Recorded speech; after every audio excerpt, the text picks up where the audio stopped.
एक रात 150 रुपए में एक आदमी सड़क किनारे खड़ी महिला को बुलाया। जैसे ही वो बिस्तर पर लेटी, आदमी ने जेब से एक डिब्बी निकाली जिसमें था ताजा सुअर का तेल। महिला को लगा शायद कोई अजीब फैंटेसी होगी, इसलिए चुपचाप बाहों पर तेल लगवाने लगी। तभी उसने एक मुड़ी हुई छुरी निकाली। वो बोला, बस तेल उतारने के लिए है। लेकिन महिला समझ गई कुछ गड़बड़ है। जिस्म बेच सकती थी, जान नहीं। उसने मना कर दिया। पर अब वो सिर्फ एक ग्राहक नहीं, शिकारी बन चुका था। उसने महिला के बाल काटे और पूरे शरीर पर सुअर की चर्बी लपेट दी। एक दिन एक रात तक वो तेल जमता और सड़ता रहा। फिर शुरू हुआ असली खेल। उसने जम चुकी परतें छुरी से उतारी, इवन बालों तक को नहीं छोड़ा। हर टुकड़े को प्रोसेस किया और आखिर में तैयार की एक अजीब परफ्यूम, खूबसूरत लड़की की गंध। अगले दिन उसने वो खुशबू हाथों पर लगाई। पास खड़ा एक कुत्ता जो उसी महिला से जुड़ा था दौड़ा और हाथ चाटने लगा। उसके चेहरे पर थी एक डरावनी मुस्कान, जैसे कोई पागल वैज्ञानिक पहली बार कामयाब हुआ हो। लेकिन ये तो बस शुरुआत थी। उसके पास थी 12 और खाली बोतलें, और अब उसे चाहिए थी 12 और लड़कियां, ताकि वो पूरी कर सके अपनी 13वीं खुशबू की दीवानगी। कुछ ही दिनों में उसकी नजर जुड़वा बहनों पर पड़ी। एक पार्टी के बाद जब सब मस्ती में थे, उसने मौका देखा और दोनों को मार डाला। बाल काटे गए और अगली परफ्यूम बनने लगी। जुड़वा बहनों की हत्या के बाद उसने उनके शरीर को सुअर की चर्बी में भीगे मलमल के कपड़ों से लपेट दिया। सुबह होते ही चर्बी जम चुकी थी और छुरी चलाकर उसने फिर से गंध निकाल ली। इस बार जो परफ्यूम बनी उसमें कुछ और ही था, एक रहस्यमयी ताकत। जिसने भी वो खुशबू सूंघी, जैसे होश खो बैठा। गुस्सैल बॉस भी पिघल गया और उस खुशबू का दीवाना बन गया। इसके बाद वो दोनों लाशों को नदी में फेंक आया। जब शव मिले तो शहर दहल उठा। पर हैरानी की बात ये थी, ना बलात्कार ना लूट, बस बाल गायब थे और शरीर से कोई अजीब चीज निकाली गई थी। लोगों के मन में सवाल उठे, क्या खूबसूरती अब जानलेवा बन चुकी है, या इसके पीछे कोई गहरी साजिश है? जिनके घरों में बेटियां थीं, उन्होंने दरवाजे बंद कर लिए। शहर सन्नाटे में डूब गया। लेकिन वो नहीं रुका। अब उसकी नजर पड़ी सेंट मेरी चर्च पर, और एक रात वो वहां से एक युवती को उठा लाया, एक साध्वी जिसे लोग भगवान की बेटी कहते थे। इस बार हद पार हो चुकी थी। चर्च के पादरी ने माइक उठाया और भीड़ के सामने गरज उठा, ये शैतान, ये अभिशाप, इसे नफरत की आग जला दे, इसकी आत्मा कभी चैन न पाए। तभी एक चिट्ठी पादरी के सामने रखी गई जिसमें लिखा था, अब सिर्फ 2 खुशबू बाकी हैं। आखिरकार वो शैतान पकड़ा गया। पर हकीकत कुछ और थी। सरकार ने रसूखदारों के दबाव में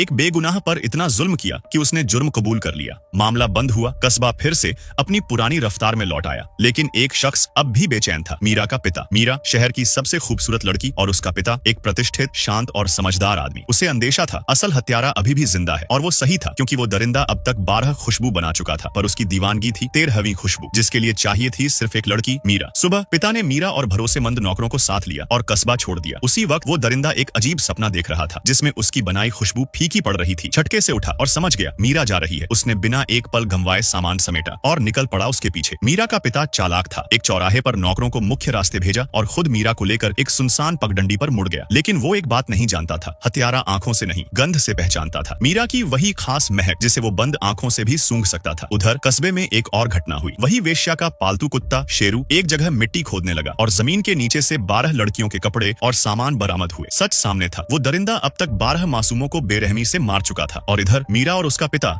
एक दूरस्थ सराय में रुके हुए थे, लेकिन उन्हें नहीं पता था शिकारी अब एक कदम पीछे है। उस रात दरिंदे ने वो सराय पूरी की पूरी बुक कर ली थी। रात ढली और जब सब सो चुके थे, वो मीरा की खुशबू का पीछा करते हुए चुपचाप उसके कमरे तक पहुंचा। कमरे में हल्की रोशनी थी और मीरा बस वैसी ही मासूम और खूबसूरत, लेकिन उसके अंदर एक बीमार सोच पल रही थी। उसे लगता था कि वक्त खूबसूरती को मिटा देता है, लेकिन इत्र उसे अमर बना सकता है। सुबह जब मीरा का पिता दरवाजा खोलता है, सामने पड़ी थी उसकी बेटी की ठंडी निर्जीव देह। उधर वो पागल 13वीं खुशबू बना चुका था। जब सब इत्रों को मिलाया तो बनी अलौकिक खुशबू, जिसकी महक इंसानों की सोच को मोड़ देती थी। लेकिन तभी सिपाही उसे पकड़ लेते हैं। भागते हुए वो आखिरी बोतल छुपा देता है। कैद में मीरा के पिता ने पूछा, क्यों मारी मेरी बेटी को? वो बस मुस्कुराया, क्योंकि मुझे उसकी जरूरत थी। पिता ने उसकी आंखों में देखा और कहा, मैं तुझे मरते देखूंगा, हड्डी दर हड्डी टूटते हुए। पूरा शहर इकट्ठा हुआ था उसकी सजा देखने। ये कोई मौत नहीं थी, ये एक तमाशा था। लेकिन तभी कहानी ने मोड़ लिया। फांसी से पहले उसने अपने रूमाल पर 13वीं खुशबू की एक बूंद डाली। महक फैलते ही पास के सिपाही ठिठक गए। उन्होंने उसके मैले कपड़े हटाए और रॉयल पोशाक पहना दी। एक बग्घी आई, उसे सम्मान से मंच तक लाया गया, और जैसे ही वो बग्घी से उतरा, लोगों ने अपनी टोपियां उतार दी। कुछ घुटनों पर गिर गए, जैसे वो कोई हत्यारा नहीं, कोई देवता हो। वो मंच पर चढ़ा, जल्लाद जिसे उसे मारना था अब उसकी खुशबू में खोया, झुक गया। उसने जेब से रूमाल निकाला और 13वीं खुशबू की 2 और बूंदें डाली, क्योंकि अब उसका सपना था इन 13 मासूम लड़कियों की गंध पूरी दुनिया में छा जाए। 13वीं खुशबू की 2 बूंदें हवा में घुली और एक पल में ही वो गंध सबकी नाक में समा गई। भीड़ सन्न थी। फिर जैसे कोई नशा टूटा, लोगों ने हुआन हू करना शुरू कर दिया। कठोर चेहरा लिए खड़ा पादरी भी घुटनों पर गिर पड़ा। ये इंसान नहीं, ये तो कोई फरिश्ता है। हर कोई उसे देख रहा था, जैसे किसी चमत्कार को, जैसे कोई खुदा जमीन पर उतर आया हो। और वो मुस्कुरा रहा था, उसे सब मिल चुका था, इज्जत पूजने वाले लोग, खुदा बनने का एहसास। लेकिन तभी हवा ने उसके हाथ से रूमाल छीन लिया। 13वीं खुशबू से भीगा वो रूमाल हवा में उड़ता गया और अब सबकी नजरें उसी पर थीं। सच खुल गया, वो जिसे सब पूज रहे थे वो इंसान नहीं, वो गंध थी। उसका चेहरा सून पड़ गया, उसकी आंखों में निराशा तैरने लगी। लोग उसे नहीं, उसकी बनाई चीज को चाहते थे। फिर फैसला आया, वो निर्दोष है। पुलिस ने लोगों की भूख मिटाने के लिए उसके मकान मालिक को पकड़ लिया, उसे पीटा गया, जबरन कबूल करवाया गया, सब मैंने ही किया है। अब वो आदमी आजाद था। 13 परफ्यूम की बोतलों के साथ वो रवाना हुआ पेरिस की ओर। चाहता तो दुनिया को झुका सकता था, राजाओं को बंधुआ बना सकता था, बिना एक शब्द बोले। लेकिन दिल खाली था। वो लौटा वहीं जहां से निकला था, एक अंधेरा सीलन भरा कमरा, और वहां उसने पूरी 13वीं खुशबू खुद पर उड़ेल दी। कुछ ही देर में वो गंध फैल गई। पास की गली से महिलाएं खींची चली आईं। उनकी आंखों में दिव्यता थी, जैसे कोई फरिश्ता उतर आया हो। हम तुमसे प्यार करते हैं, उन्होंने कहा। लेकिन वो प्यार नहीं था, वो गंध का नशा था। पल भर में सब उस पर टूट पड़े, और जब सब खत्म हुआ उसका शरीर जैसे कभी था ही नहीं। 13वीं खुशबू ने उसे सब कुछ दिया और उसी ने उसे निगल लिया।